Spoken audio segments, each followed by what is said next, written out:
and welcome to another episode of the Tip Balls Podcast. I am your host, Sam Randazzo.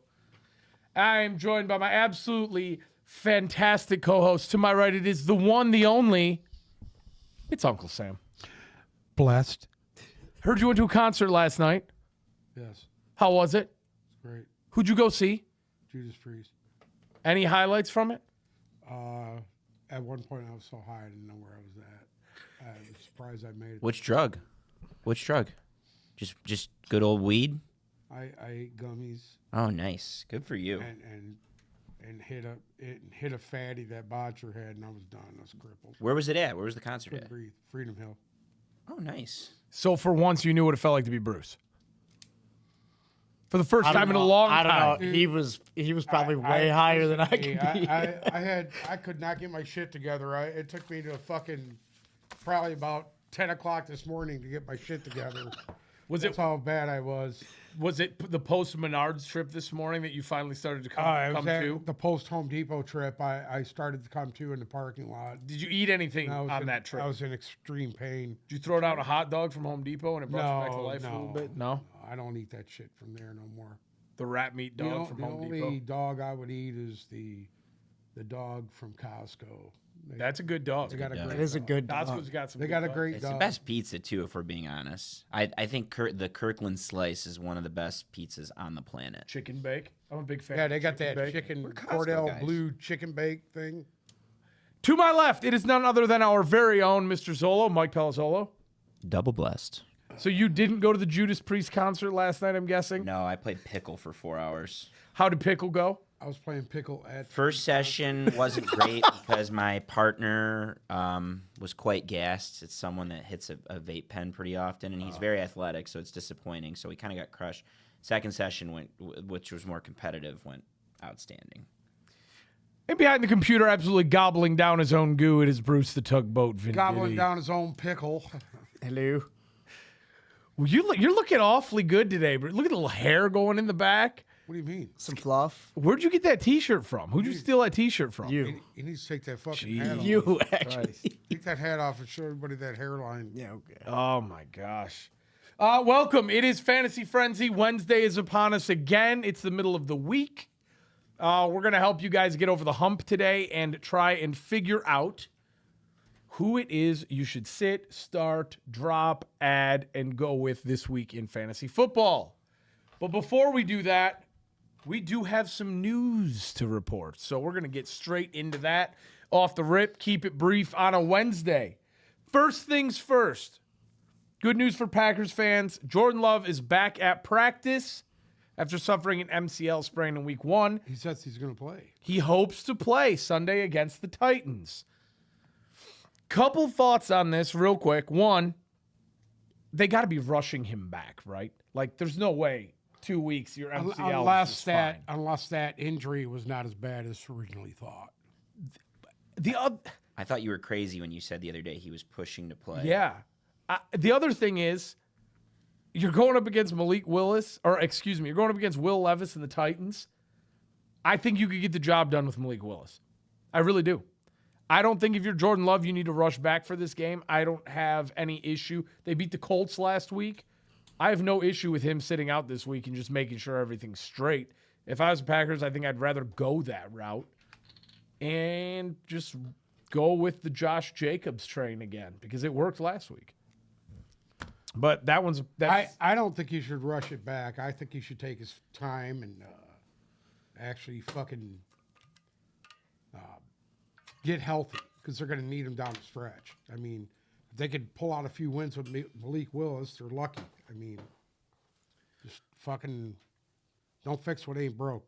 Also, if you do have fantasy questions, please hit us up in the chat right now. I promise we will get to every single fantasy question you guys have after the news today, after a quick Monday Night Football recap. So start stacking them up in the chat. No, let's get through the news, then we'll do the fantasy because I don't want to lose this momentum. I like that even better. We'll do Monday Night Let's Football afterward. get through this news real quick and then start piling up questions in the chat so we can get to them. More quarterback news. Tua Tagovailoa officially on IR, meaning he's out at least 4 weeks.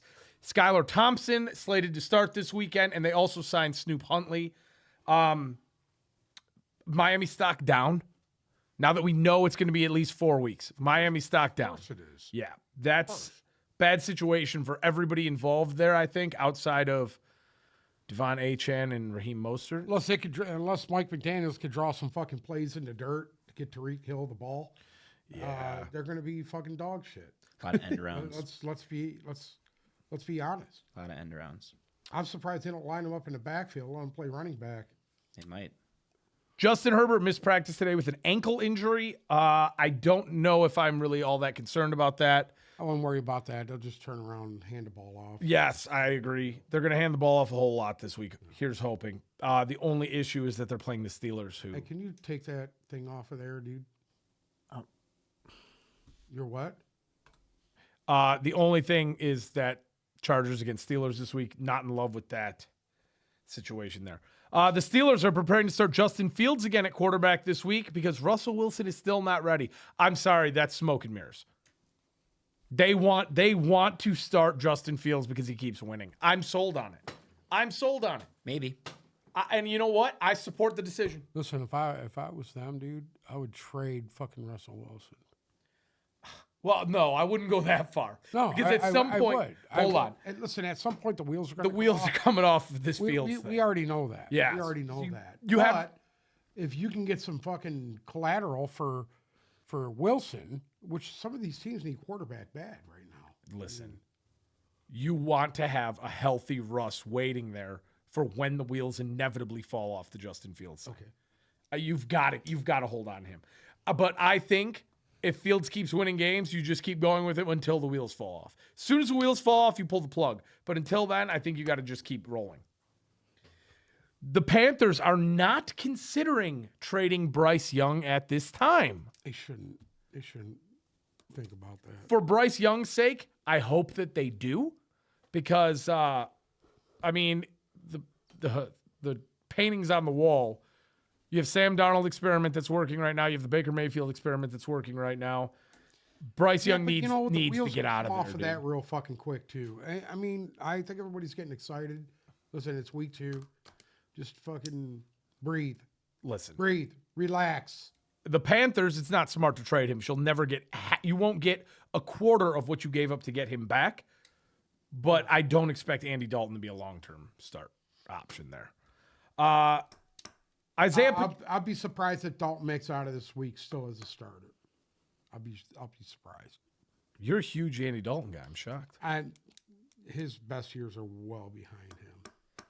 Isaiah Pacheco lands on IR after having surgery. He'll be out 6 to 8 weeks. We will update you guys on the Chiefs running back situation later on because I saw we had a question about it already. Deebo Samuel is going to miss a couple of weeks with a calf strain. So, Brandon Ayuk owners, What's his name? Jennings. Juwan Jennings, going to be a good waiver pickup this week. Honestly, if McCaffrey can find his way back somehow before Deebo, that would be nice too, because they're going to try and run. Well, the Mason kid's going to continue to. Jordan Mason's going to eat. He's going to eat. Cooper Kupp is injured, but the Rams have not opted to place him on IR, which I don't think they're putting him on IR. they're not putting him on IR. That's what I They're not said. going to. So you might have, 2-3 weeks for Cooper Kupp, and then you'll get him back. Yeah, Stafford needs that. But unfortunately, Jonah Jackson was placed on IR. That's going to hurt. That one's going to hurt bad. Justin Jefferson, after getting injured on Sunday, participated in some walkthroughs today. So he said after the game that it was cramping and a contusion. So it's looking like he'll probably play this weekend. He'll play. A.J. Brown expects to miss at least a couple more weeks. That might be a little more extensive than what people think. Oh, 100%. I think that runs a little bit deeper than what meets the eye there. As far Tua Tagovailoa is not the new RG3. Absolutely fucking not. We're getting to that. We're getting to the chat. We'll get to the chat. Tua Tagovailoa We'll get to is the not chat. RG3. RG3 was Hey, a very good little player decorum. until he got his fucking Little leg decorum. ripped in half. I'm trying to get to the chat. I'm trying to get there Okay. right now. Okay, we gotta have some decorum here. All right, we gotta have some order in this court. Okay? We're trying to Yeah, build well, towards it. We're Yeah. building towards something. It's a crescendo. The comparisons are ass. Listen to me. I just got through the entire intro and news in 15 minutes. We're right. setting records here today. Okay, Go ahead. we're setting records. Go ahead. Let's jump into some fantasy questions. First and foremost, shout out to Armando. He was our first question of the day, all the way up at the top of the chat. Who? Armando. Who the fuck is Armando? Armando Zepeda Jr. I'm sorry? Armando Zepeda Jr. What's up, SA? I mean, what are we fucking talking about here? All right, this is his question. You can listen to me because I'm going to read him. You don't have Go to ahead. try and read him from a Go ahead, mile I can away read here. him, God damn it. If you had to sit one between Chris Olave, Chris Godwin, and T. Higgins in a half-point PPR league this week, who are you sitting? Well, first and foremost, Higgins might still not even play. if Higgins doesn't play, you do have an easy answer. But currently, right now, Chris Godwin is ranked wide receiver 1 across pretty much every format league. Okay? He had a Half-point big game- he had a PPR. big game last week. Full point PPR. He has 47 points on the year. In my opinion, Chris Godwin's a must A start. lock. This week he's going up against Denver. He will get his. I'm not worried about Yeah, Chris Godwin. their secondary's not that good. I guess the question here then becomes: do you start Chris Olave or T. Higgins if Higgins plays? If Higgins plays, you play Higgins. Higgins. I don't know. I don't know That's a prolific offense. Yeah, but I just think that Higgins is the key to the offense for the Bengals because he's that big guy that gets all these first downs. He's the guy. So I'll say this much. I think the Bengals are on the verge of cooking. I think Joe Burrow's on the verge of cooking after last week, which I was low on them 2 weeks ago. And I do think in order to cook, he'll need T. Higgins to do that. I want to see it first, though. I got to see it. And for that reason, if anything, I know you guys are high on Godwin. A lot of what Godwin did was last week, And touchdowns are down in general. The Lions just game plan for Evans and let Godwin get away from it.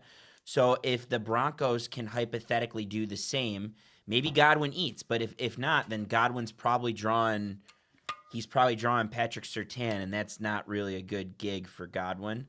So I just love I love Olave for the offense. that he's Sertan's in. going to be on fucking Mike Evans. Hypothetically. Yeah. I love Olave in this situation because of what's going on there.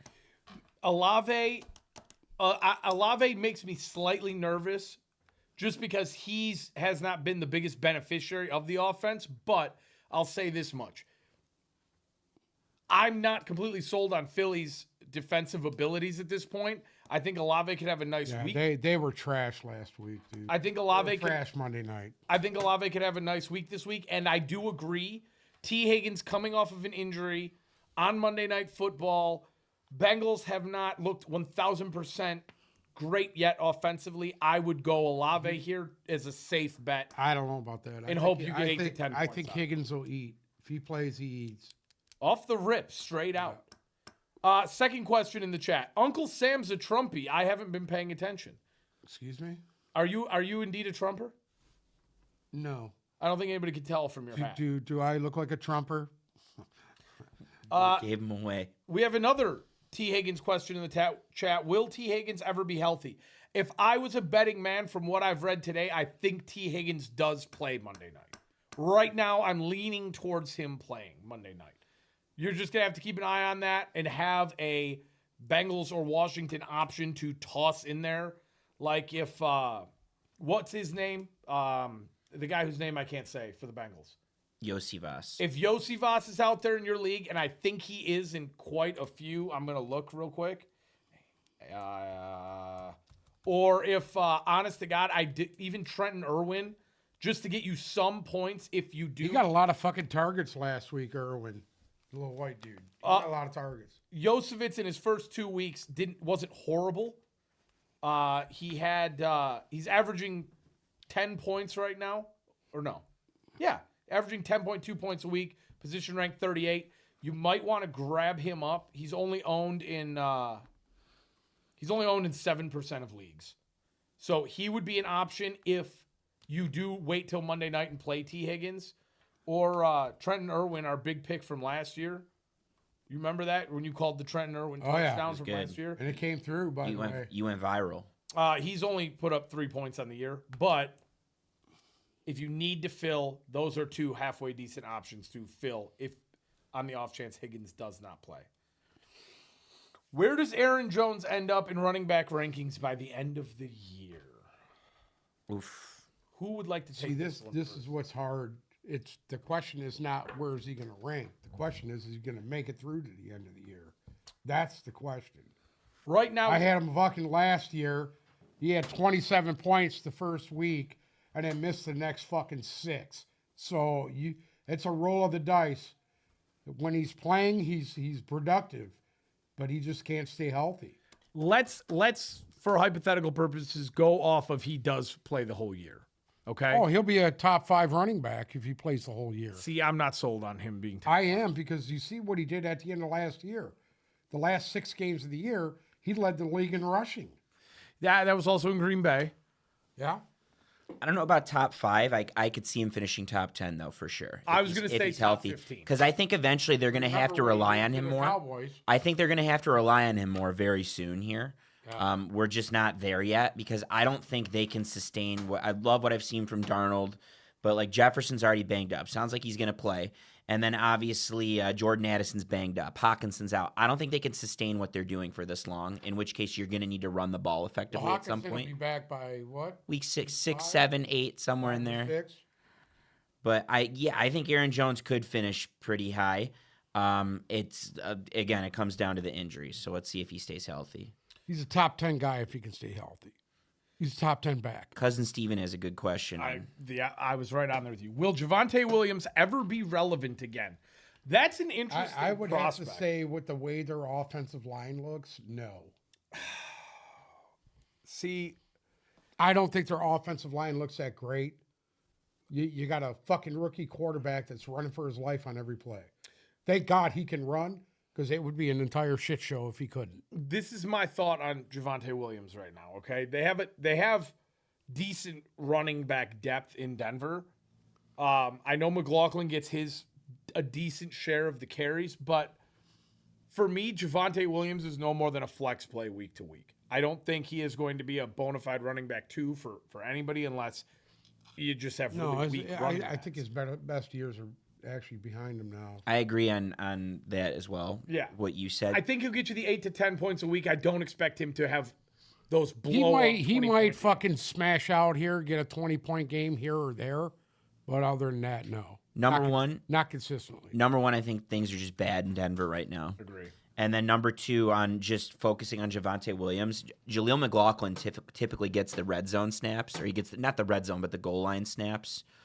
It's a tough situation. I don't think he's going to do what he was doing 2 years ago at the moment. No. At the moment, that could change, because things always change, and it's always an injury away from changing. But right now, I don't love Javonte Williams. Neither do I. I'm not in love with him. As a flex play, I'm okay, but I wouldn't expect anything more than 8 to 12 points a week. Explanation on Tyler Algier's 9 carries to Bijan's 14. Should there be a worry for Bijan Robinson owners? That was always the it wasn't necessarily a split, but similar situation. He gets the red zone snaps. Algier, and they're different backs. Algier falls forward. Not that Bijan doesn't, but they like Algier and what he brings, and he's a guy that's pretty good between the tackles, and I don't think they're going to go away from that. You need Sort of 2 like backs. David Montgomery and Gibbs here. That's exactly right. same They are poor man Gibbs and Montgomery, and you don't want to go away from that. And what you're getting in Bijan is a guy in PPR, he catches passes. Right. That's what's good about Bijan. So I wouldn't fret over who gets the Listen, handoffs. he made some fucking moves last week that I was just like, what? Bijan? Fuck. Yeah, he looked good Monday He night. looked good Monday. Bijan Yeah, looked I good agree. Monday Come night. on, dude. But I'll say this: the split does worry me. But if I had to give a projection here, I think that's going to widen even a little bit more. He had over 100 yards on fucking, what was it, his 10th carry? Or This 9th carry? He had over 100 yards? the thing is, Am I wrong on that or no? He was averaging like 9 yards per carry at one point in that game. I think he had 14 carries for 97 yards. So yeah, 7 yards a carry. Yeah, He's averaging 7 yards a carry. it's crazy. I think that that game, especially if you're looking at Monday night for Bijan, it was a great game, especially on 14 carries. The one thing I'm going to say is the Falcons were trying to play catch up that whole game pretty much. Right. Right They up until couldn't the end. utilize their run game like they normally would. I think they had Kirk Cousins throw the ball more than they wanted to, and underutilize Bijan a touch, I think you're going to see that Bijan carry total keep inching closer to 20. And Algier's still going to get his 8 to 10, 11, 12 carries a week. But I would not be worried about that if I owned Bijan, because I think he's just going to continue to get more work, to be honest.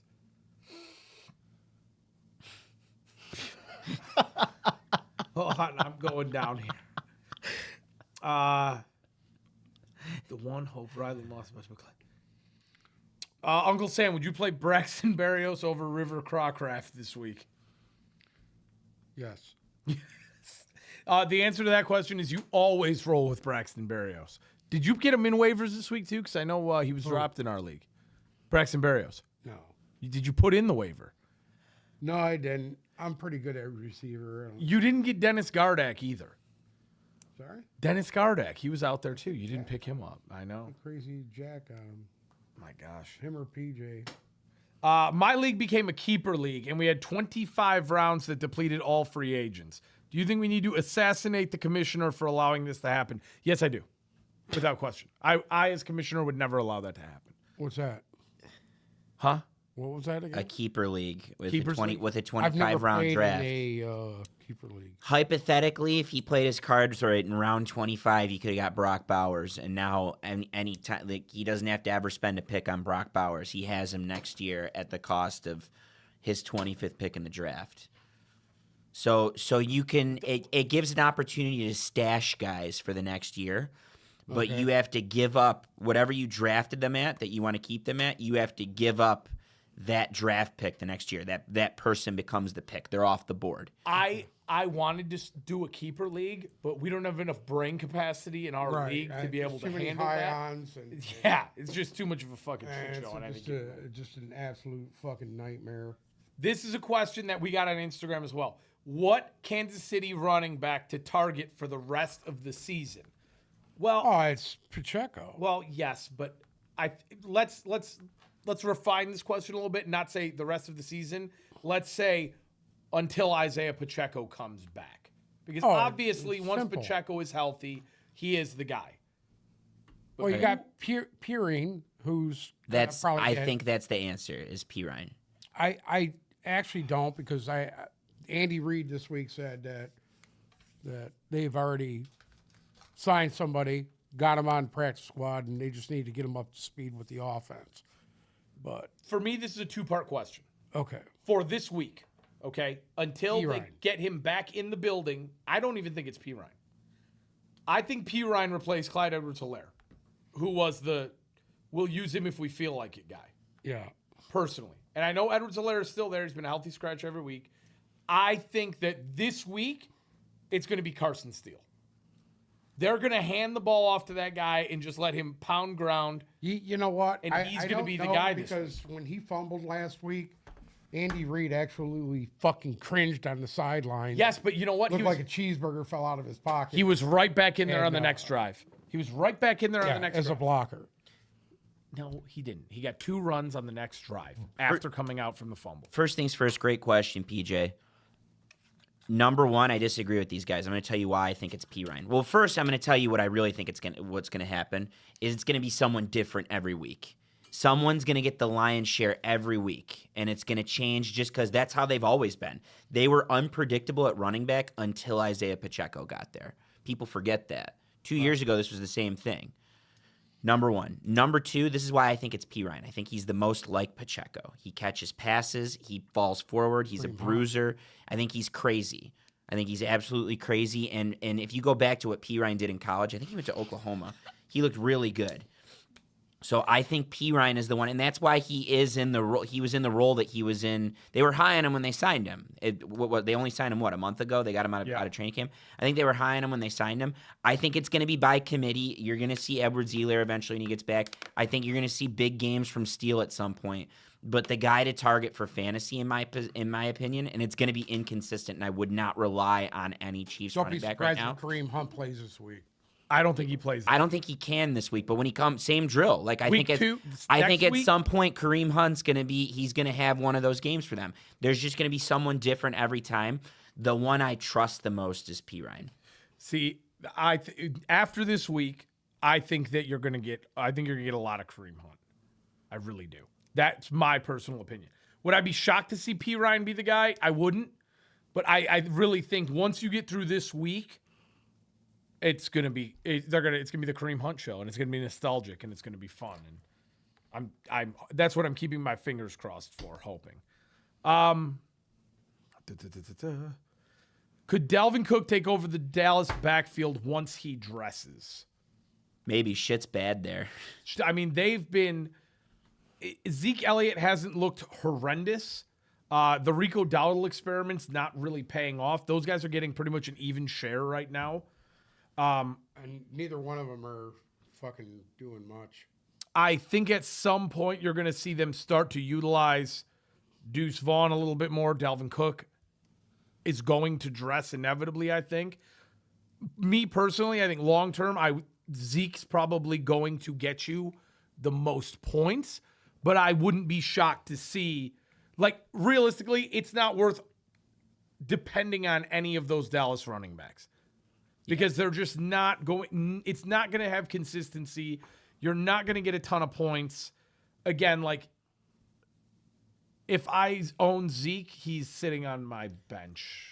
I just wait on anything Dallas related until you need trends. Like at some point, someone emerges. Sometimes it happens, and I think you just got to wait. Because think about it. Think mid-year, all the time a guy will come out for a team and just start kicking ass. Whether it's a guy that we knew could, or a guy that's been sitting and waiting in the wings. Like it happens all the time. It's happening with Jordan Mason right now. So I would just wait on the Dallas running back situation. Yeah, but to answer the question, I do think Dalvin Cook could eventually emerge just because things are so bad there. So maybe. But I would just wait altogether. Why is Sam Laporta selling? It's clearly a point of contention now. It was a topic of conversation with the Lions locker room this week. He just gave media availability and was talking about his not lack of targets, but his lack of usage. I still think he's a little banged up, number one. Number two, the film breakdown shows he's out there blocking on plays where he should be running in the red zone, which is bad. Number three, I'm not worried. I think eventually they're going to introduce him to the offense and they're going to be okay. But obviously it's a slow start, especially from a fantasy perspective, because that guy had a microscope up his ass. But the Lions' offense has had an issue scoring points. And even though his numbers aren't – they put up yards last week, and he wasn't a part of that, I'm not worried because they eventually fix this. So the thing is it mostly – okay, his ADP was 30, right? It's high. That's high. That's high for a tight end in my book across the board outside of peak Travis Kelce and peak Mark Andrews. But he went as the consensus tight end 1 in most leagues. Now, I don't know if I would be ready to sell on him yet because of what Zolo said. I think he's banged up, and the Lions offense hasn't come into its final form, in my opinion. But if you drafted him at 30 at his ADP and you are 0-2 and you can get the King's ransom back right now, Oh, I'd sell high. I would sell high if you can, which it's hard to sell high on a guy who it was consensus position rank 1 and is now rank 16. But if you can catch the fish right now, I would let Laporta go. Tight end is not, in my experience, tight end's not going to win you your league. It's not. So if you need pieces and you are 0-2, or you're a fringe 1-1 team that got lucky this week and you can sell high on Laporta, I'm selling high on Laporta right now. Too much capital invested in him. Or you take the rookie, then nobody else fucking And end up in last place with the least amount of points. last place. We But I will say this: he's one of the top tight ends out there. You talk about Brock Bowers? Yeah, Yeah, he's top 3 tight end in the league. yeah. And in 2 leagues, I took a good tight end and then took Brock Bowers later to stash him, and I promise you it's paying excellent dividends. And I'm probably going to hang on to Bowers over Kittle in 1 league and McBride in another league. Yeah. I'm probably going to take Brock Bowers right now. Yeah, His usage is perfect. if you can do that and sell high on your tight end, I would. Like, I would. The honest to God, there's another guy who's really interesting, and I drafted him, and I think his stock, you're going to start to see his stock go up a lot, and that's Johnny Smith. He had a nice week last week after Tua went down. He caught a lot of passes. I think Skylar Thompson's going to have to target tight end to try and to just dump off and get it done. I think he's going to have a decent amount of receptions. He's an athletic tight end rather than big. I think he could put up some numbers. I have no issue grabbing a guy like that and streaming tight end essentially. Yeah. Because, again, to me, You could tight take end's the old not a guy league like winner. Zach Ertz. who's Yeah. actually getting the targets. Yeah, he's on fire right now, Zach Ertz. You can't fucking look for that. You just said something about rookies, so I'm going to jump down one question and then go back. Despite seeing a ton of snaps, Keon Coleman and Ladd McConkey have yet to make a huge fantasy impact. Do you think either one of these rookies become the number one receivers on their respective teams by year's end?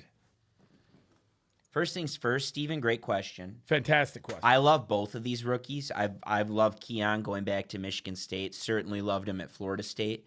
I just think that there's a narrative on rookie receivers that they come out and they're incredible out the gate. They're not. It's few and far between where a rookie receiver truly has an impact out of the gate. I think eventually people are high on Josh Allen right now, but they're high on Josh Allen, the game manager. I think for the Bills to compete, they're going to have to open up the offense at some point, which will be great news for Dalton Kincaid. And I do believe in Keon Coleman personally. As for Ladd McConkey, I mean, he's going to get Justin Herbert's banged up. And he's a Harbaugh guy, Ladd McConkey. I do think he's going to see targets eventually. I don't know what they're going to look like. I don't know if they're downfield targets. I don't know if they're Hunter Renfrow type targets, possession. I don't know what they are, but again, it's going to come on slowly, and I do think you're going to see more from McConkey. It's just not going to happen early. It's certainly not going to happen early with a banged up Justin Herbert. For me, both of these guys finished the year as the number 2 receivers on their team. I think that you've seen out of the Chargers early them utilize Quentin Johnston more than the old regime ever did. And I think that that's going to kind of continue. But McConkey will have a big impact in that offense. I agree with See how Zolo. smart Harbaugh was? And I don't want to beat the drum here and keep going back to it, but when Michigan played TCU and TCU fucking owned them with that screen bullshit that they were doing, that's exactly what Harbaugh's got him doing now. And that's why he was so successful last week. Because he's playing to his strength. And that's what smart coaches do. I agree. And I think I'm not a Harbaugh guy. It's Greg Roman. I'm giving him his due. I don't think it's Jim Harbaugh as much as it is Greg Roman, his longtime collaborator with the Harbaugh family. That's I couldn't agree more. It's they're opening him up nicely and he, that works for any receiver. I feel like any receiver that's having issues, open him up. If they got pull away speed, you let them run a 5-yard out and see what they can do. And I agree with that. And it's working for Quentin Johnston. I don't think he could sustain the touchdown thing. No, I don't think he's going to go for the high upside. But what he did in college, I mean, if he can continue to do I think he's their number 1 receiver right now. Right but now, I think McConkey's going to have a big impact. I actually think McConkey's a better route runner. And he gets open. I think he's an actual better receiver than Quentin Johnston. Quentin Johnston has size on him, and he's fast. The most interesting part of this question is the Keon Coleman thing. Because in all reality, he should be the number 1 guy in Buffalo. But right now, I don't think any of them have defined roles. You have a whole entire new... That's because the offense is just, they're predicated now. Their game plan is this. And they haven't done this in quite a few years. And I think this is the reason why they're doing it at a successful rate now, is not leaving the ball in fucking Josh Allen's hands. You're pulling him in to control him. And you're actually running the football and doing a good job of it, which is opening everything else up. So his passes need to be more high percentage shit than him just ripping the ball down the field. And I think it's better for him. Even Herbert, you see the same thing with him. Harbaugh's kind of honed him in. Right. And it's not about these guys winning the fucking games. It's about their teams executing. And as long as they can continue to do that, they're gonna that's a good way to win. Well, they're gonna win a lot of ball games. To play off of that, and I think out of every receiver in that room, the one guy that he had last year was Khalil Shakir. Correct. And honest to God, right now he has the most targets. He has the most fantasy points. Right. He has the most impact in this offense as far as pass catchers go. I think Shakir finishes the year as their number 1 guy. And Keon Coleman, much like McConkey, finishes as a close second. Mac Hollins going to get his red zone targets, but Those are your 1 and 2 receivers there. This year, I think Allen trusts Shakir a little bit more, and I think he ultimately finishes wide receiver. Here's 1. the thing: if you, I don't know if any of you guys watched that first game that was against the Cardinals, but the minute he was awful. He was awful early on. Could have been from Russ. Could have been from all that shit. Not playing in the preseason, and then the week 2 comes back and they totally changed their game plan and they were effective. Because he fucking, how many passes did he throw in week 2? 17? Yeah, but Was he under 20? I believe it was very close. And a lot of it's because they didn't have the ball in their hands. Yeah. I think if Josh Right. Allen had the ball in his hands on Thursday night, that he would have lit it the fuck up if he wanted to. Jumping down here. You forgot to, no. You guys didn't mention one running back that Kansas City called up to the active roster, Keontae Ingram. I don't see that being that impactful. Does anybody see Keontae Ingram No. coming in and taking the world by storm? No. I don't see that. No, I don't don't see that even think that P. Ryan, Hunt, and Steele will be the guys Hunt, rather Hunt, than Keontae Ingram. once he gets up to speed with the offense, probably will be the guy. Which rookie wide receiver will finish as the number 1 wide receiver in terms of targets, receptions, touchdowns, and yards? For me, it's one of 2 guys. It's either Marvin Harrison or Brian Thomas. Targets is real easy. It's going to be in New York. I think you're right. Neighbors already has more targets than the rest of these guys. If everyone stays together. healthy, Yeah. it should be Neighbors. Yeah. That being said, I'm with you. I think Brian Thomas has come on really nicely. Yardage wise, I like Thomas over Neighbors because I just think he's in a better situation. You know, Marvin Harrison's in the best situation out of everybody. Yes, so I guess you could say it this way. If you want to figure out who is going to have the ball thrown in their direction at the ground or 5 yards over their head by a dog shit quarterback the most, it's going to be Malik Neighbors. For all intents and purposes, Marvin Harrison and Brian Thomas are going, fantasy-wise, I think have the most impact. Personally, listen, they were playing Washington last week and he had 18 targets. I can't. The targets, I think the targets can sustain, though, if the offensive line sustains. That doesn't mean he converts the targets, but I think the targets could still stay high because I don't know who else he has there. Like, there's no tight end. There's nothing. There's no Jalen Hyatt's absent. Like, Wan'Dale Robb. Who are we looking at here? So let me, real quick, I like what you said about targets. I like what you said about, potential for fantasy points. Receptions, TD. Like I think there's a different answer for everyone. I think Brian Thomas could be the TD guy. I agree. I think Marvin Harrison can be the receptions guy. Receptions, yards. It's all over the board. Those 3 are the 3 that stand out to me at the moment. Right. I think it's those 3, and maybe we do get a little more Odunze eventually. Love what I've seen. Love what I saw from Harrison last week, and I think the best is yet to come. Love what I've seen from Malik Neighbors, even though it's not as sexy as it seems. And then Brian Thomas has had the best 2 weeks out of all of them. Great. And who knows? Maybe one of those guys we talked about earlier emerges eventually. Keon, maybe Odunze gets better when Caleb Williams is. Like, we don't know, but right now I like those 3 guys as the top 3. And the thing is about those 3 is I think as a rookie wide receiver coming in, if you take into account the way the offenses are, if you take into account the wide receiver rooms, those are the 3 that make the most sense when you break it down. Because if Chicago can get all their targets on the field at the same time, Odunze will start to eat big time. There's too much. I just don't see it. Too many options. It hasn't happened. For me, Odunze's downfall is that there's too many options in Chicago, and I think they're going to run the ball more than they have been because they've got to get that run game going. I don't know how effective it's going to be, but it is. Like Marvin Harrison walks into the Cardinals, and he's the bona fide number 1. There's no question. I don't know where Odunze falls in the pecking order in Chicago. That's the thing. Neighbors is the bona fide number 1 because there's literally nobody else of relevance there. You know what I mean? That's the only thing that separates it for me is those guys are the number 1 options. Jameson Williams, sell high or keep? Oof. It's hard to pick. Right now, gun to my head, I'm going to say sell high. So am I. Gun to my head.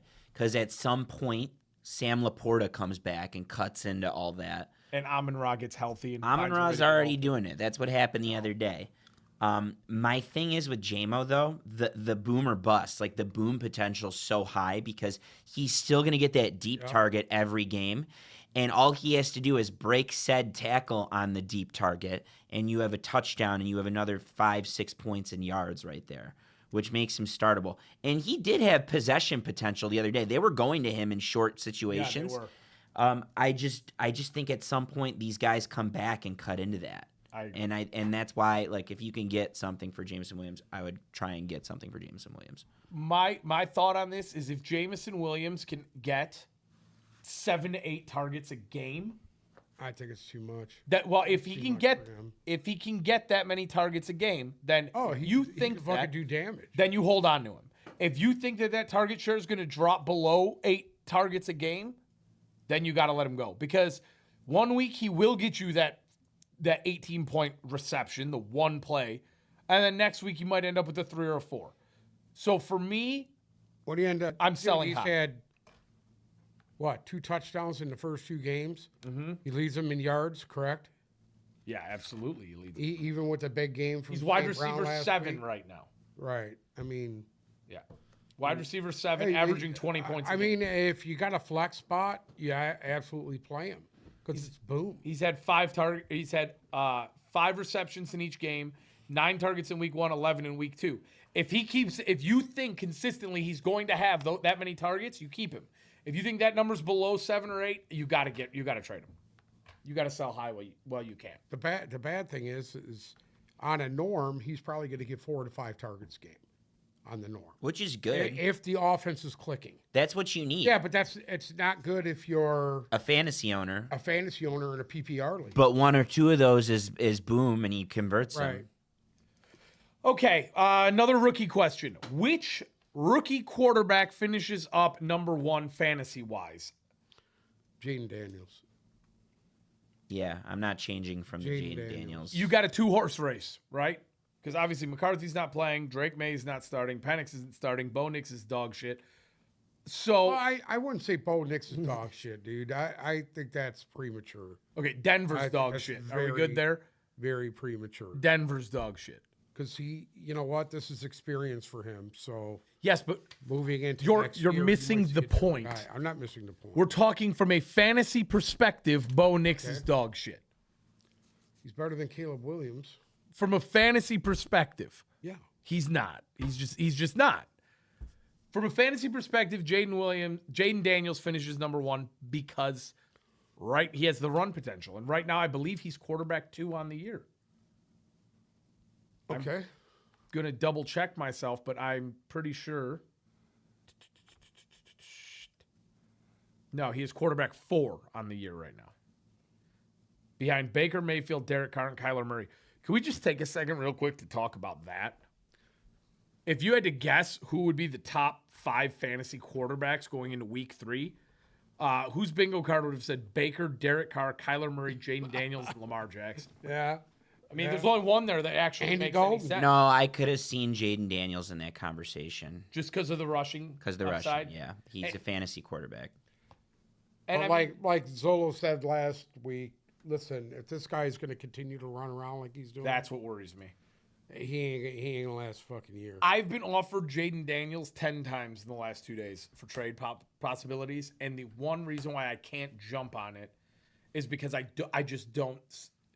He's gonna. To me, it's that Richardson effect from last year. He's gonna get hit. He's gonna miss time. He needs to acclimate into an NFL running quarterback rather than a college running quarterback. One thing I will say about him, at least he fucking gets on the ground. Where Anthony Richardson Just still truck. continues to fucking try to run people over, and he's just so bullheaded, and you think he would fucking learn his lesson, and he doesn't. I'll bet Jaden Daniels hones that in eventually. Because I think so, too. I think that's Yeah. what separates him from Richardson. Richardson was a little more raw as a prospect. Jaden Daniels was not. He played high quality ball at 2 different schools. won a Heisman, played in the SEC. Not that Anthony Richardson didn't play in the SEC, but I trust him to get that going. Okay, we're going Sort of Will Levis. It's Kentucky. I want to jump to some of the questions we got off of our Instagram poll. Again, if you're watching and you have more fantasy questions, keep them in the chat, so we'll jump back there. Can James Cook keep up his years that he's having this year and eat against the Baltimore run defense this week? No. Yes. Oh, this will be good. Yeah. Let's hear. I want to hear both sides. Go ahead. I think he can. Listen, he's taken leaps and bounds from what he was last year to this year. He is a lot better now. I didn't realize he's pretty damn good. He's impressed me the first 2 weeks. He's money. I'll say this much. I was low on James Cook, and I actually think he's a very good running back. I wouldn't have touched him in any league. I just think he's a facade, but no, he might actually be pretty good. Well, that's because their best running back is the quarterback.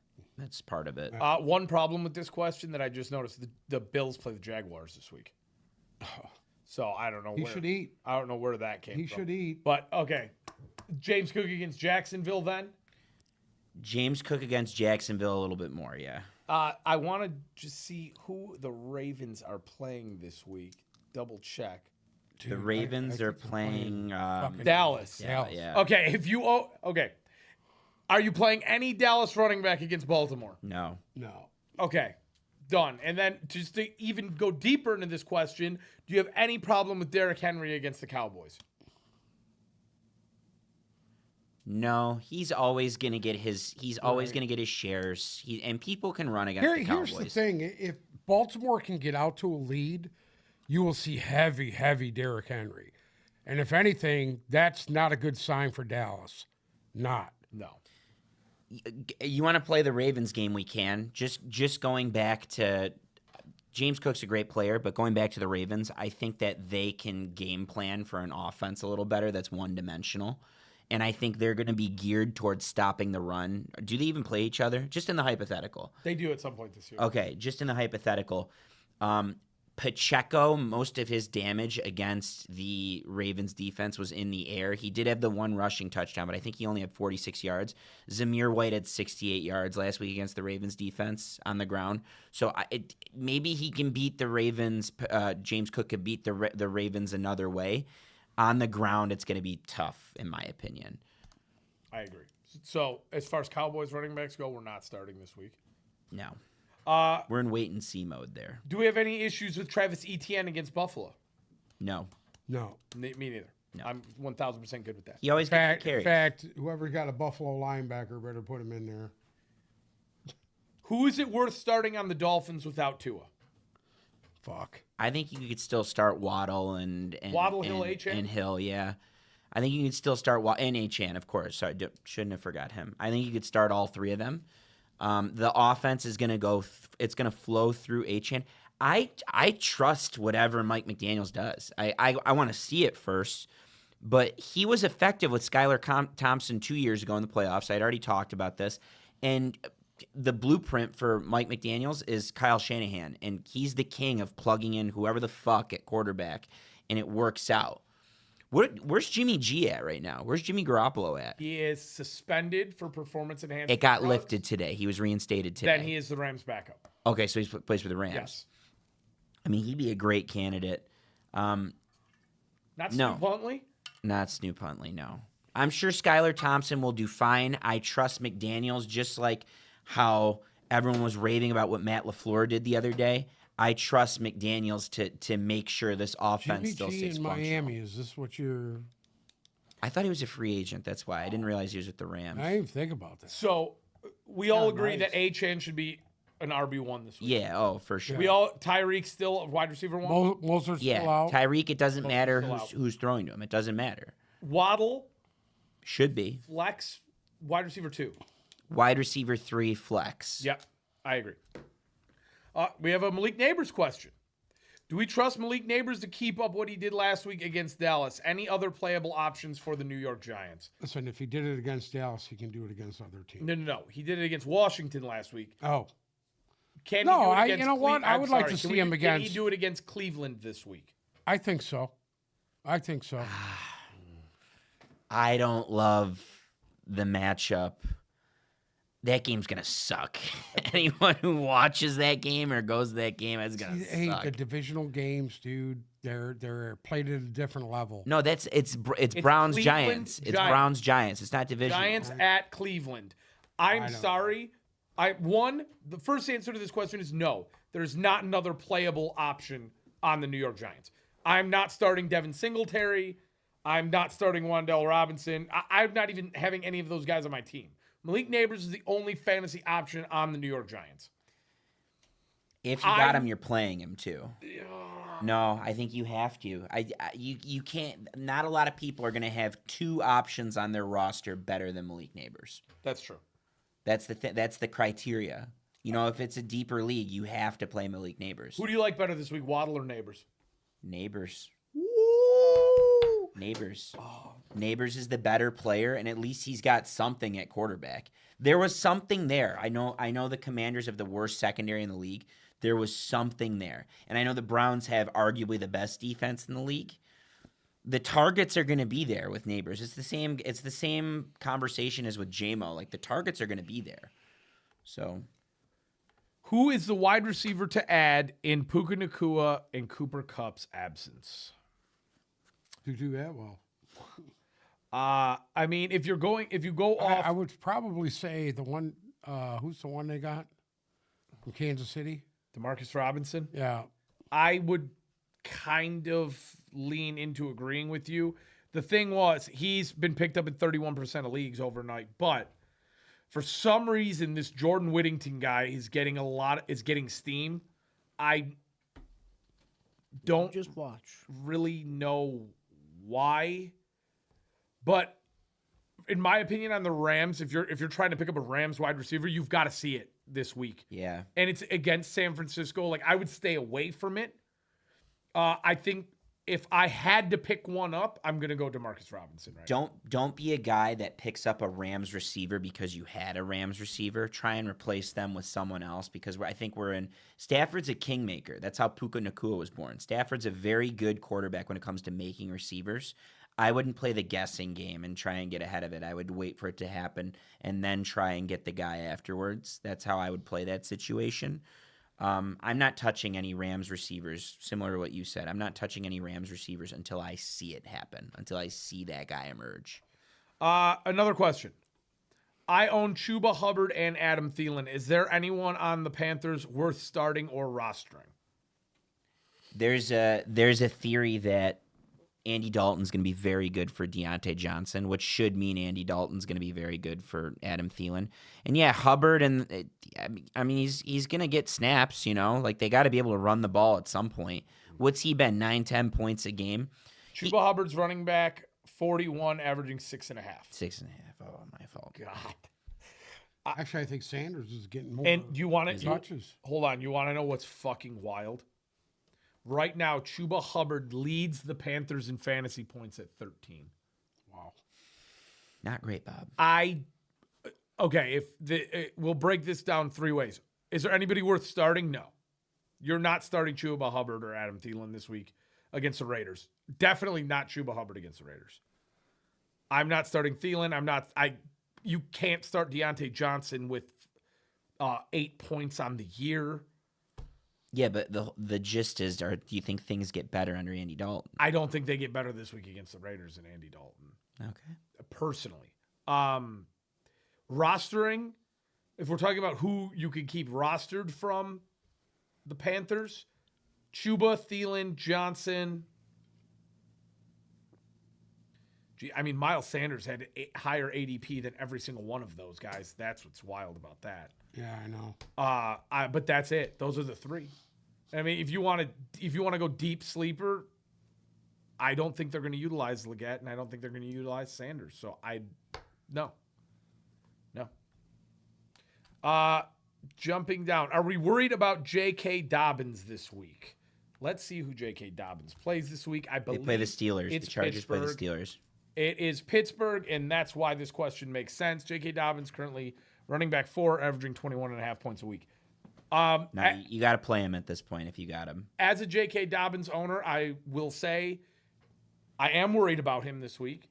I think that the train kind of doesn't come to a screeching halt, but it definitely stops a little bit. I don't see him putting up 20 points. I am keeping my fingers crossed and hoping he gets me a 10 in my flex. Yes, I am worried about it, but when you have the number 4 running back, you don't put him on the bench just because he's playing a good defense. I think if you got Dobbins, you got to play him. You got to play him. You got to play him. Who do we start in Pacheco's absence? We beat that one to death. If Kenneth Walker is cleared to play, do I start him or Jerome Ford? Kenneth Walker. Well, let's take matchups into the equation here. Well, Jerome Ford plays the Giants. Kenneth Walker plays Miami. Oh, Kenneth Walker all day long. I like Kenneth Walker there as well. I like Kenneth Walker there for a third time. It's just, what did he? He played one game and he had 19 points. And who did they play week 1? Let's double check. They played Denver, whose defense might be a little softer than Miami's, maybe. I don't know about that. Jerome Ford hasn't emerged like he should have yet. Now he's splitting carries with Foreman. It ain't good. No. Is Jared Goff worth starting as a fantasy quarterback long term? Yes. It should right eventually. It just depends on your other options. You know, it's similar to Purdy. You know, they're both going to have their games at some point where they pop off. Depends what your other options are, but yeah, at some point one would think that the Jared Goff ship is righted. Do we think he could finish fantasy-wise as a top 12 quarterback? Yes. I tend to agree. Remember, everything is down right now. Touchdowns are down.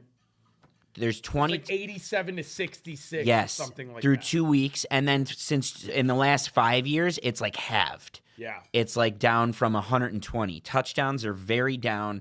Everyone, for the most part, is starting slow. That's why you got wonky guys leading fantasy right now, and no one really big has emerged. Things are just down right now. So I wouldn't invest in anything. And on top of that, we just had this conversation on the Lions. The whole issue is they're 1 of 7 in the red zone. The production's there. The volume is there. It's going to fix itself at some point. When? That's the question. So if you have Goff, eventually you're going to be starting him. I agree. I think that I don't expect him to finish. Like, if I say top 12, I think he finishes like 10, 11, or 12, personally. Those are our fantasy questions so far. Cousin Steven in the chat, think they could lure Teddy B out of retirement. And I asked you this the other day. Do you think Miami could get Teddy Bridgewater to come? No. No. I don't think they could get Teddy B, but I think Teddy was pretty. He wanted to retire. I think he wanted out. He wanted out. He had his fulfill of the NFL. Teddy B, no. Tommy B, No, I think so. I don't. I'm keeping my fingers crossed. That's all I'm going to say. I don't know why you're keeping him crossed. I'm keeping my fingers crossed. Kind of weird and gay and. The one other question that we got asked that wasn't really fantasy related, and we're going to jump into this right now with our Monday Night Football recap. But the one question that we got asked was, are we worried about the Eagles? And it was just that, and it was that simple.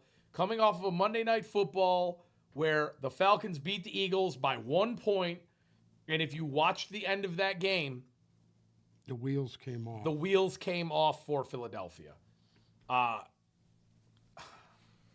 Did the Eagles choke or did the Falcons truly earn that game? I want both of your guys' opinion. Both. I tend to agree with you, both. Both. You want to talk about clutch? Kirk Cousins he looked My goat. fucking clutch I at told the you. end of that game. I told you stop. People sleeping on Cousins. People sleeping on Drake London. People sleeping on Ray McLeod. People sleeping on who else? You did take the Ray McLeod Bijan. receiving over. People sleeping on Bijan. Kyle Pitts has looked good through 2 weeks. Yeah, it was only a matter of time. And I think a lot of the problem early going in that game for Cousins is he was getting fucking destroyed. He did. I thought he was getting railed, but you know when he was able to get the ball out quick, then things worked out. That was a perfectly orchestrated 2-minute drill, and credit to them. I think Kirk Cousins did a great job there in the clutch. That doesn't happen if Nick Sirianni gets. I mean, there's a couple instances, but if Saquon catches the ball, if they run the tush push twice, you know, they had so many options and they shot themselves in the foot. I am shocked that they were going to that instead of giving the ball to Saquon. I was utterly shocked with that. And it just, that swing pass, and he dropped it. I was just like, what the fuck? It's the same as the Josh Reynolds play in San Francisco, though. We have a completely different conversation if he doesn't drop it. It's in Saquon's hands. I think Saquon scores if he catches that. Yeah, agreed, 100%. And then the one he did score on, they called it back because he was down at the 1, and then he decided to tush push. Oh, yeah, that was a tough. I knew a Hand him the lot ball. of people that needed Saquon anytime. A lot of people, and that I went 6 for 6 on Sunday with Saquon as my last piece of my parlay, a Saquon anytime, and decided not to cash it out. I really think that there's an issue in Philadelphia from last year that still there's a waft of it going on right now. I don't like Nick Sirianni. Why? Now, you know what? like I want to ask you this. Why in the first half did their defense look so dominant and in they the came second out half- so in the second soft in the half, second half? They were awful. They softened everything up. They I softened don't get everything it. up. I can't even explain it. Philadelphia went from this attacking fucking. They set a fucking record with sacks. What did they have? 77 sacks a year ago, or a year and a half, 2 years ago. And then all of a sudden, last year with the debacle of putting Matt Patricia in there, and now that defense doesn't look any better with what's his name in there, their new defensive coordinator. Gio. Yeah, and they look like shit. I thought they played a nice first half. See, if I had to complain about Philadelphia, I thought their offense looked like shit in the first half, and their defense looked good, and then they just not looked like consistent. shit all day. They're not consistent right now. And I'm going to be honest, Jalen, Their secondary was horrible at the end of that game. it was. They were fucking awful. Kirk Cousins picked Guys them wide open. apart. Picked them apart. Receivers were just, yeah, you're right. All I they seen were was wide open. zone from them. The back end of their team, all they're doing is dropping in the zone. Their linebackers dropping in the zone instead of attacking. I hate that. So I fucking hate that more than anything. where does, again, Linebackers should never be covering people unless you're Levante David. I said this on Monday, right? All of the quote unquote powerhouses the NFC lost this week. Yep. Right? They're all sitting at 1-1. As far as trajectory goes for the Eagles and what we have seen thus far, where are we at on Philadelphia? Ugh. Did that change anything for you? No, because I think they lost to a good team. And I don't think it paints the full picture because you can argue that they had a pretty good win the week before. So, no, and it's this is applicable to, like, the Niners. It's applicable to the Packers. It's applicable to the Lions. It's applicable to the Cowboys. It's way too early to give up on any of those teams. It's not. Especially they got to play each other. and they all got to play each other. That's going to tell you where they're at. Philadelphia goes into New Orleans this week. I don't want to predict the game. And you want to know what the crazy thing is, dude? You might see a completely different Philadelphia team. It might be the team that fucking showed up in Brazil. I think you're going to. I think you're going to see. and that's kind of weird. I'll go as far to say they put it under the car party. I think so too. I will go that far. I think that defense shreds Derek Carr. That's my opinion. Because if they get the pressure like they were getting on Kirk Cousins, no quarterback can. That's why Jared Goff's struggling right now. He got pressured to shit last week. Right. No quarterback survives that. We've seen Derek Carr fold with pressure in his face. So I'm looking for Jalen Carter to eat. I'm looking for Nakobe Dean to eat. I'm looking for all Brandon Graham, that whole front seven. All those and if Uncle the Sam secondary guys holds to eat. their own against fucking Chris Olave and Rashid Shaheed, power to them. But I think that the Eagles front eats when they play on Sunday against the Saints. So on the other side of this coin now, right? Atlanta's sitting at 1-1 and behind New Orleans and Tampa Bay, who are both 2-0. Obviously, New Orleans on a hot streak, and Tampa looks very formidable. Where does this leave Atlanta? And I would just like to point out again, it's shaping up, and this is very early, but it's shaping up that this NFC South is going to be an absolute foot race. And you have 3 teams that all look like playoff contenders right now. Where does Atlanta fit in? It's early right now, dude. No, I think all 3 of them are because their schedule is going to be down. Yeah. I think all 3 of them are going to have a shot.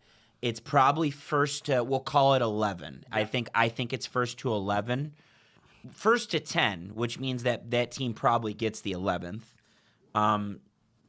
11 wins that division, because I don't know if any of those 3 teams are as good as that upper echelon of the NFC, even though the Bucs got to win against one, the Falcons got to win against one, New Orleans got to get a win against one.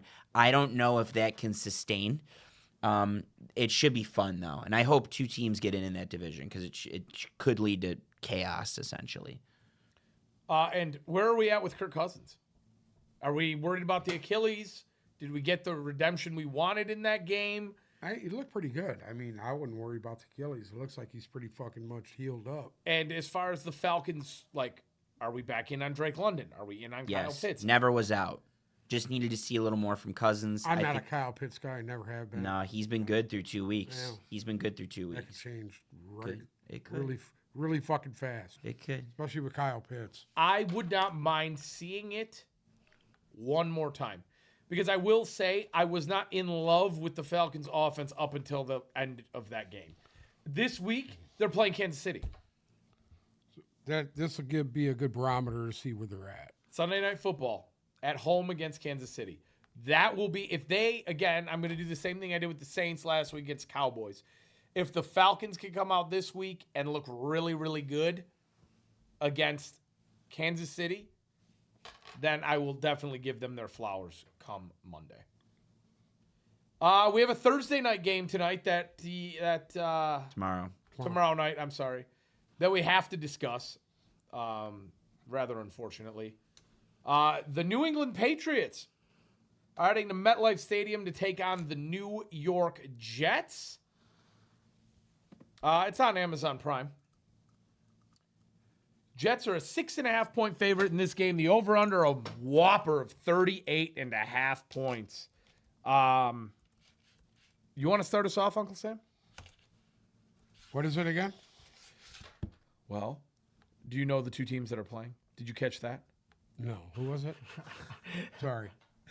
The Patriots are going in to play the Jets. Oh, my God. I'm going to take the Jets. The Jets are a 6.5-point favorite. Okay. The over-under is 38.5.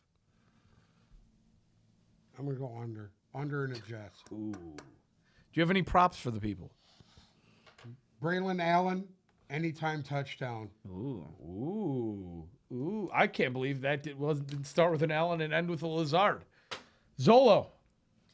Yeah, I will go with the Jets to win. I'm not going to take the Jets to cover the 6.5, and I also like the under.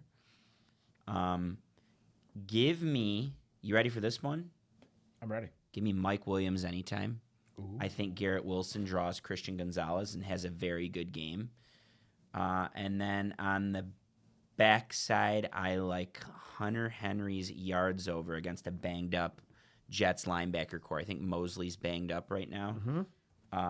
I don't know what his yards over, or not yards, his reception over. Come back to me, I'll get it for you, but I like it, whatever it is. Okay, I'm going to take the Patriots in this game to cover and win. I'm going to take the under, and there's 2 props that I'm in love with right now, and that is Ramondre Stevenson over 64.5 yards. The Jets have not looked all that great in run D this year. Give me Ramondre Stevenson over, and then I'm going to double down with Patriots running backs because they're the only ones that are getting the ball for New England. I'm going to take Antonio Gibson over 34.5 all-purpose yards. Hunter Henry's, it's 3.5, so I'm going to go over 3.5 for Hunter 3.5 Henry. receptions. Yes. He is leading the team in receptions and I believe yards right now. Mm-hmm. So, yeah, I think Watch those are all out for safe. Jalen Polk. Anytime touchdown. Listen, people are looking to you for advice. You can't advise them to take a Patriots receiver. Why, you don't like my Braylon Allen fucking anytime? I like your Braylon Allen, Love it. but then you Love it. double down with Jalen Polk, who doesn't have a target yet this year. you talking about? He's got a fucking touchdown. No, he does not. Yes, he does. Does he? Better look at it again, asshole. Braylon Allen, I think he had one last No, week. Jalen Polk. Jalen Polk Oh. had a fucking touchdown week 1. You know what? No, he had a touchdown in week 2. Sorry, week 2. It was his stat line was 2 receptions for 12 yards and a touchdown. Week 1, it was 1 for 6. So it was fucking what's his name? Marvin Harrison. 1 catch for 6 yards first week. Hello. So I'm taking New England, and I'm taking the under because Jets still have not impressed me much. Okay. We got one more question before we end today from Jonathan in the YouTube chat. I got McBride and Bowers. Which one should I try to trade? Oh, whatever you can get the most for. I think McBride has a great year. You're going to get more for Bowers than you will McBride. I think Disagree I think without you get question. more for McBride You get- because of the name. You get a fucking But- haul back. from But McBride. I know what you're alluding to. I think you think Bowers is going to finish higher than McBride. Oh, yeah. And I agree. Oh, yeah. I would rather keep Bowers. Yeah, I'm keeping Bowers because his targets are absurd. He's getting like Yeah, but here's 40% the of thing. the If targets. you're right looking now. to upgrade your fucking team, you would trade Bowers because you're going to be able to get a no, better you player get more for you McBride will. because the name's better. Listen, I don't. People like the name better. Anybody that knows football knows that. okay, yes, but most people playing fantasy don't. That's what you're missing, Okay. right? You value Brock Bowers more than you do McBride. Correct. Correct. So why would you trade the guy that you value more that you can get less Because for? McBride is still going to get you solid points every week, and you're going to get a better player for Trading Bowers? yes. There's I think you get a better player. can I tell you something right now? Okay. I had In- Brock Bowers. I'm aware. In every single league, you could offer Brock Bowers straight up for Trey McBride, and there's not one person that would take it. Not one. Whoever owns Trey McBride in our league, you could offer him Brock Bowers now and another piece, and they wouldn't take it because McBride's draft stock was so high. He was tight end 4, and people spent so much draft capital on him that they want the haul back for him. So if you're offering up that kind of draft capital, because again, McBride, If you're offering, all right, Bowers is ranked 2. Where's McBride ranked? I've got it. No, Bowers is statistically number 2. As I Correct. have McBride's 4, or he's somewhere up there as well. Bowers is statistically number 2. You got to hope that Correct. maintains. You know McBride's the first or second option in his offense, but with a better quarterback, and a quarterback that's rolling, by the way. I think Bowers finishes higher just because he's just on fire right now, and I think that target share will continue. But in terms of recognition, everyone saw Trey McBride. That's why they drafted him first. That's why you can get more. And you could sell high on both of these guys, no matter who it is. You could sell high on either of them. McBride ADP was 48, and Brock Bowers ADP was 90. So that being said, you're going to get more back for McBride. It might not be a lot more. Essentially, you're in a situation where you could trade McBride for more, and we think you'll get more out of Bowers. So there's an easy answer. It's got to be trade McBride. You got to trade him. You got to. Got to. That's Fantasy Frenzy. Does anyone have anything else to add before we wrap today's show? Yeah, I just got one question for you guys. Go, hit me. It's for anyone in here too, by the way. I want to know if these players that I name, if you think like they're good in history, in history of the NFL. Okay. The first one is Lawrence Taylor. Probably the best defensive player of all time. Uncle Sam? Probably one of the best football players of all time. Bruce? Can Next one. What are you doing? Can't you, No, he's good. He's responding. The next one is Aaron Donald. Greatest football player of all time. What are you talking? What about Aaron Donald? What about Aaron Donald? Mm-hmm. If you want to talk about this era, I guess you could say he's probably the best player. One of the best there defensive tackles was of all time. a 4 or 5 year stretch there where he's probably the best tackle in football. All right. I got another one. Julius Peppers. Outstanding, dude. Out Freak, fucking- I freak agree. of nature. Yep. Nick Bosa. Slightly Jury's overrated. still out. I would say yeah. Michael Strahan. Come on, dude. Michael Strahan was living off of a Brett Favre fucking slide. Yeah, but he also won them a Super Bowl. He won him too. That D line was pretty Won him good. too. I mean, That was the first D line I ever liked. O.C. Umenyiora, Justin Tuck, Michael God, Strahan. that was so good. Myles Garrett. Animal. Fucking Animal. top 3 at his position every year. Reggie White. Animal. Greatest fucking. The thing about Reggie White was, at 6'5" and 300 fucking pounds, he could play tackle or end. Yeah. And he was effective at both positions. So What about, probably one of the greatest defensive linemen of all time. I think a lot of people will agree with you too on that. I got one last name, TJ Watt. The best defensive player in the league right now. He's been the best defensive player in the league for the last 3 years. Agree. Okay, so there's a player that through 35 games has more sacks than Lawrence Taylor, more quarterback hits than Aaron Donald, more tackles for loss than Julius Peppers, more pressures than Nick Bosa, more tackles than Michael Strahan, more pass breakups than Myles Garrett, more forced fumbles than Reggie White, more interceptions through TJ Watt through the first 35 games of their career. If you're talking about Aiden Hutchinson, I don't want to go there. Right? Yeah, it's Aiden Hutchinson. Yeah, guess what? It's Aiden Hutchinson. Aiden Hutchinson is not fucking Lawrence Taylor and never will You be. you can't cherry pick anymore on the stats. This ain't about fucking cherry It's picking. cherry picking. They've changed the rules of the games because of fucking Lawrence Taylor. Yeah, I mean it's the 80s. Because of Lawrence Taylor. I believe it. I believe it. The greatest fucking defensive player ever in the fucking NFL. I'm not even comparing. I'm not saying Aiden Hutchinson's even going to be Lawrence Taylor. I'm just telling you. And guess what? Lawrence Taylor ain't the leader in sacks. I'm not saying he He's is. nowhere near it. I'm not saying Through he 35 is. Through games. 35 games, I'm saying Aiden Hutchinson's numbers are better than all those Yeah, guys. his numbers are so fucking overblown. You can't say it They're anymore. overblown. You can't dude. because your whole fucking argument is, oh, Aiden Hutchinson finally had a sack on third down. I get it. You're right. You're not wrong about that. Absolutely, I'm fucking but right. you can't tell me that every one of Lawrence Taylor's sacks came on third down. Not everyone just gets timely sacks when you want them to get watched sacks. Lawrence Taylor take over in complete fucking game by himself. That's what Aiden and win Hutchinson fucking did games. on Sunday. And they lost. And that And doesn't they mean he didn't fucking take lost. the game over. Yeah, it does mean that. It doesn't mean it's he didn't take the exactly game what over. it means. I watched Lawrence Taylor take over a fucking game and win the fucking game And by himself. I've watched Aiden By Hutchinson himself. take over games He and has win the never fucking taken game. over a fucking game. I can dude. think of 3 He's games. had 2 fucking meaningful sacks in fucking 2.5 Can't years. say that because 2. you can. I can say the 2. same. I can go pick out 2 years of Lawrence Taylor and say he only had 2 ahead. meaningful sacks. Go ahead. That's a Oh, I totally watched- subjective I thing. watched Lawrence Taylor pick off a ball and go 75 yards against the fucking Lions. in That's Minnesota. fine. That's very cool. I Okay. watched Aiden Hutchinson force a fucking safety to end the game against Chicago last year. He Yeah. completely took over the second half of that game. Here it's we go. the same thing. You're cherry picking the position. That's You're what you cherry-picking do. your highlight. That's what you do. That's what you're That's doing what I'm right trying now. to tell you. That's what you're doing right now. But that's what you do all the Guess time. what? I don't give a fuck what those numbers say. Aiden Hutchinson has a problem with getting home. We know this. It's been 2 fucking years, dude.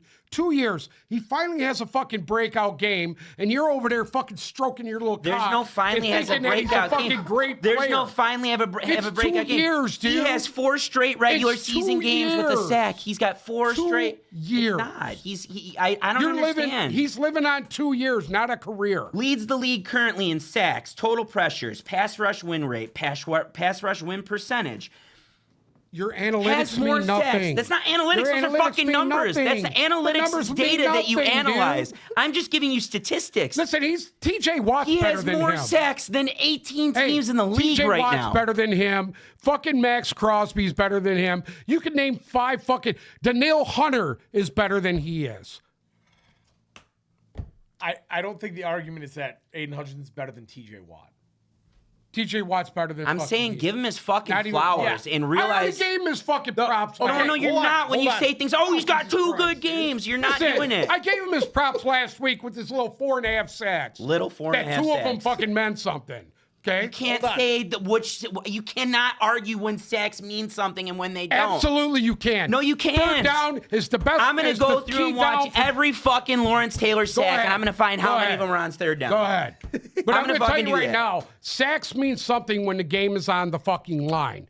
period, dude. You And can't cherry have pick it, that- though. Either you have that or you don't have that. So okay, so name a random fucking guy in history because he got the sack on third down and Aiden Richard Hutchinson didn't. Okay, he got sacks on third down. That makes him better than Aiden Hutchinson, Richard Dent. No, but that also won them a Super Bowl, and fucking he was the player of the year. I mean, fucking, where are you going with it? Where are you going I'm with it? telling you through 35 fucking games that Aiden Yeah. Hutchinson is extremely special, and you need to stop I don't- shooting it down just listen to because he me. doesn't do what you want him to do. Listen, you guys think he's special. I already told you, I love his motor. Love his motor. He's a little out of control for me. He played with a little more discipline this week. He's going to have his hands full this week. He's got to fucking hold his edge and keep it there and try to rush the passer at the same time. It's not going to be easy for him. So you're going to get a really nice depiction of him this week. Before we go, hold on. I have a question before you ask yours. Before we go, what does Aiden Hutchinson have to do to get in there for you? Is it just one of what those do you things, mean, dude? or is it just one of those things You that'll wanna- it'll you never wanna- be you okay wanna because know his where he name's needs Aiden to get? Hutchinson? You want to know where he needs to get to? Mark Gastineau. Okay, explain that for the people who don't know who Mark Gastineau is, because I You know know Mark who he is? Gastineau as the father Okay. of 3 reality show TV girls. Okay. So tell people who Mark Maybe Gastineau. you guys can go Play for the to- Giants, right, or is it Go the to Jets? fucking YouTube Play for the and Jets. push up Mark Gastineau. He had 107 career sacks. Correct. But you got to watch his, what season was Aiden it? Hutchinson's on 80 pace to get 107 sacks this year. Which one? 84? I don't know what you're Dude, referencing. dude, he was an absolute monster. 1984, coming he had off the edge. 22 sacks. Yes. Clearly That, defined. that record was held for how long?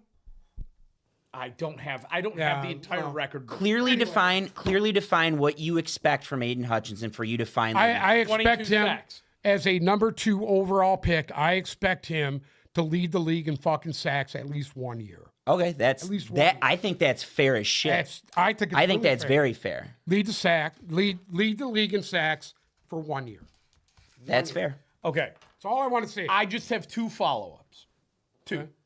Go ahead. Do you think there are 5 defensive ends right now who are better than him? Absolutely. Do I have to name them? I mean, we can agree TJ Watt, Myles Garrett, Yeah. Parsons. Yeah.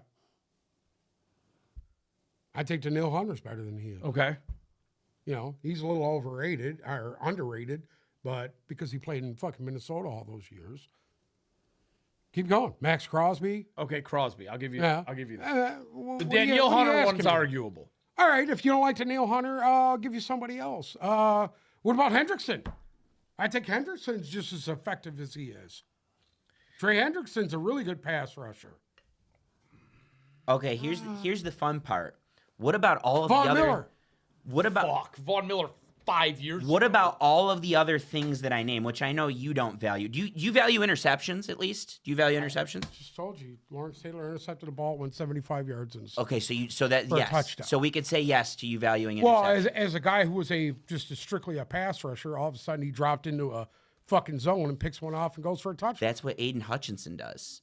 Yeah, I've seen him do it. He had 3 interceptions in 1 year. That's the what he first does. year. That's yeah, impressive. but they didn't go for 75 yards. Pass and a touchdown. breakups. No, but that doesn't Right. make him any less. That doesn't make them any less relevant. Okay.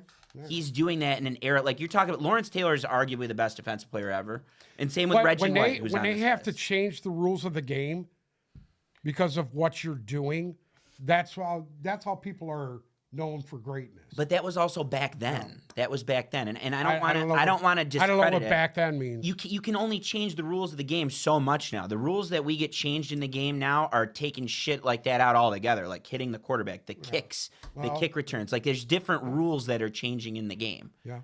You know, I would have changed the offensive rules linemen can actually grab guys now.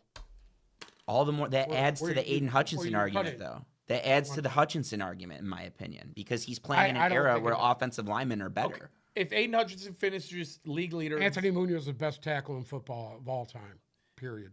if Aiden Hutchinson finishes number 1 in sacks this year, I'll give him his props. I told you he needs to do that. Listen, I need to see him put a team on his fucking back and win a game. He was almost there last week. Not his fault they lost that game. In fact, if it wasn't for him, he kept them in that game for the most part. I will say that. Can I- But I want to see him end a fucking game and win a game for them I have one more thing to ask you. before he gets to me to even put him in a conversation with a Lawrence Taylor or a TJ Watt that I've seen these guys win games. Can you admit that Aiden Hutchinson might be better than Kayvon Thibodeau? You know what, dude? He went to a lot better situation than Kayvon Thibodeau did. Yes or no? Sign off. Right or wrong? Can you Wait, say that hold on, Aiden hold on. Hutchinson is a better player hold on. than Kayvon I'll give you this. Thibodeau? What if the roles were reversed?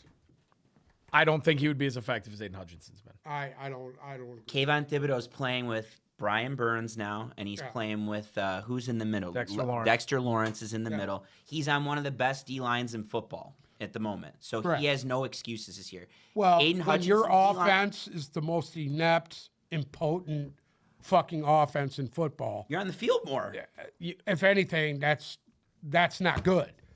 Because these guys are never fresh. They're always fucking playing more of the game than the offense is. So you think Kayvon Thibodeau is still better than Aiden Hutchinson?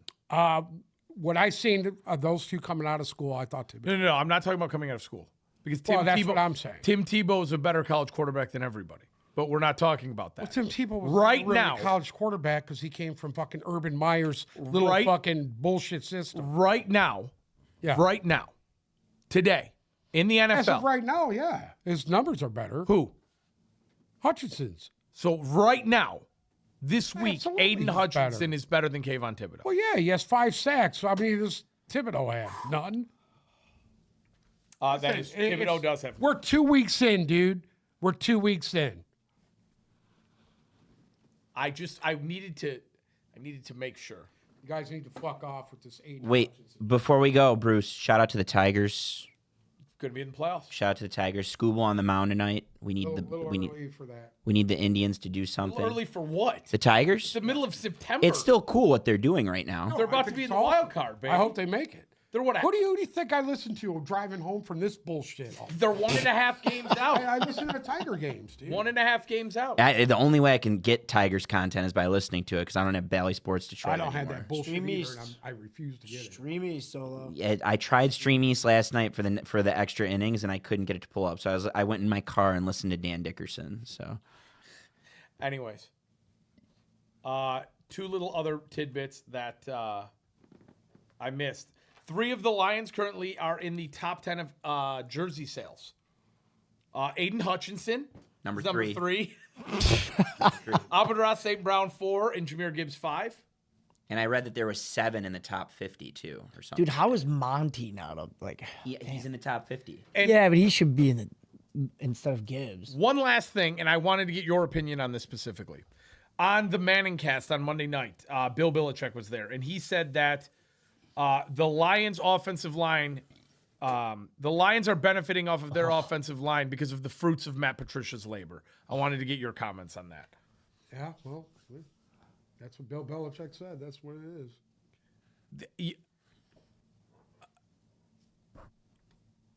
So you think that Matt Oh, I Patricia mean, he was the had- mastermind? Patricia had Decker here and had Ragnow here, and I mean, he was still here when they drafted what's his name, Penny Sewell.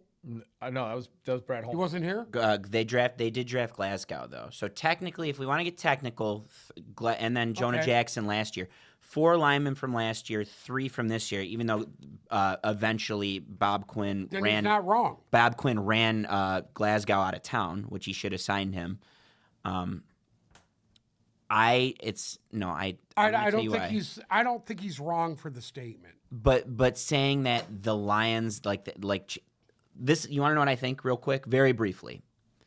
You know who's talking when that was said? You know who was saying that statement was Matt Patricia. Because behind the scenes, they're friends now and they're working on their fantasy thing together, whatever the hell it is, or their film breakdown thing. Behind the scenes, Patricia's whining to Daddy and going, "I got everything that happened to me in Detroit. They're winning because of me, and now I'm not getting a job because of how things went in Detroit." Well, yeah, that's exactly right. That was for me.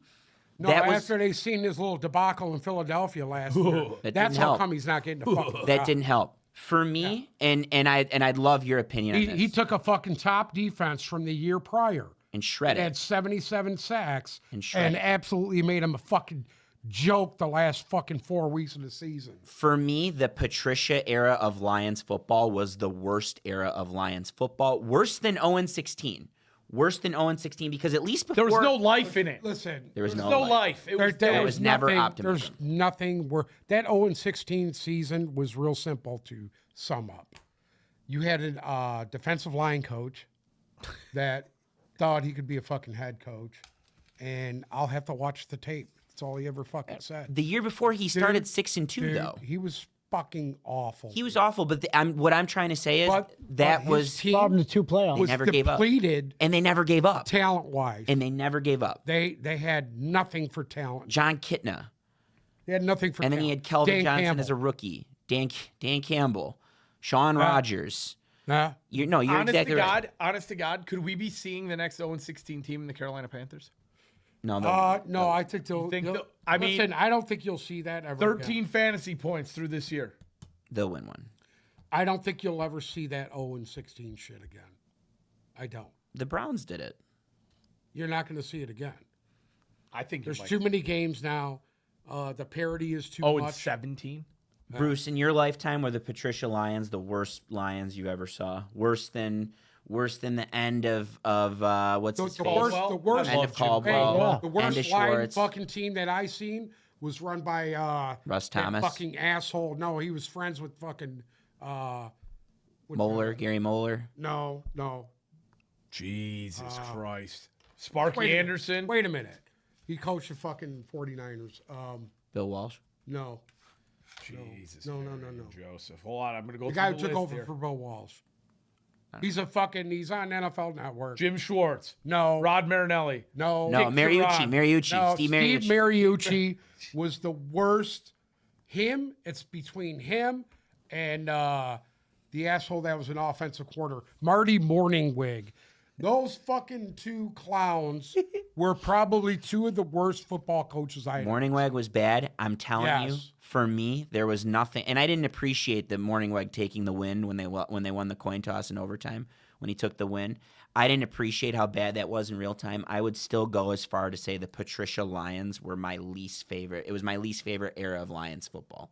Was the Matt Patricia Lions? With the end of that era, he ran Stafford out of town. He ran Darius Slay out of town. He ran out Glover Quinn.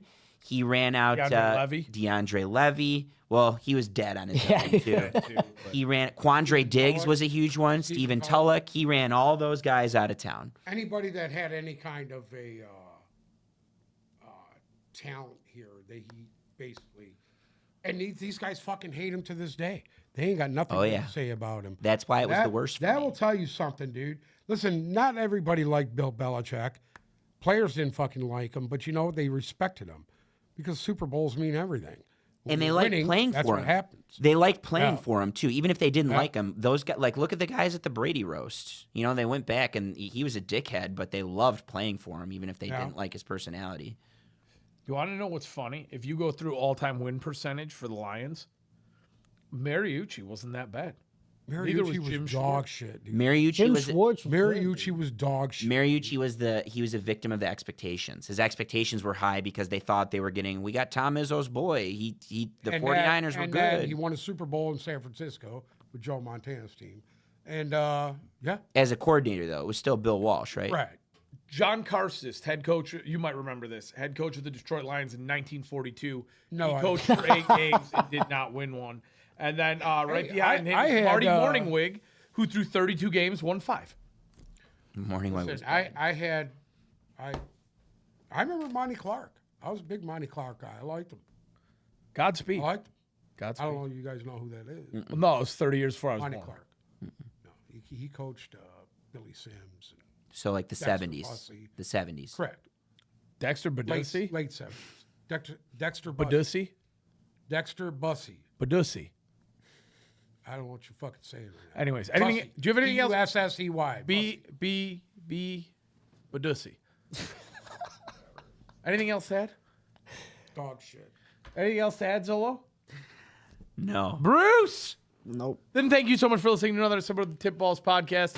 Follow our socials, Instagram and Twitter at Tipballs, TikTok at Tipballs Podcast. If you're listening to us, oh God, Darker Lumen just entered the chat. If you're listening to us on Spotify or Apple Music, make sure to check us out on YouTube and remember to click subscribe so you get notified when we go live Mondays, Wednesdays, and Fridays, sometime around 5. I will see you guys on Friday via Zoom. Thank you so much for listening. We will see you then.